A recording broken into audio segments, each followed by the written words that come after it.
86 zgłoś se. Tu 86. Macie podejrzanych? Udało im się uciec.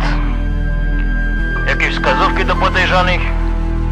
Zarąbiste bity i teksty po śląsku. Wszystko wskazuje, że to są Herman i Markus Mann. Inaczej zwani jako Funky Cox.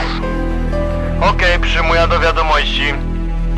Uwaga do wszystkich jednostków, bycie w gotowości, to są Funky Cox, Śląska na obaży poszukiwani.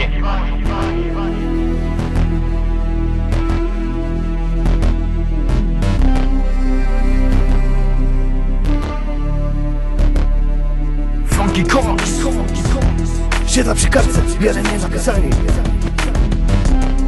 Joli Ślązok. Godaj co chcesz. Herman i Markus numer 1 na Śląsku. Przedstawię.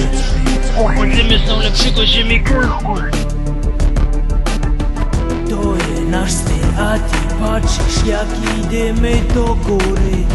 Mikrofon to je moja broń, rymy amunicja. Amunicja. Ty pozor! Junge, pass auf, Schindler. Psychole przy mikrofonie. Mikrofonie.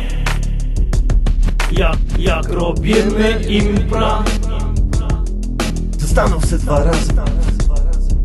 Być einfach so. Reprezentuję Januszkowicy i moich ludzi. To Śląska pyta se przyzną, bo Śląska na bazie poszukiwani.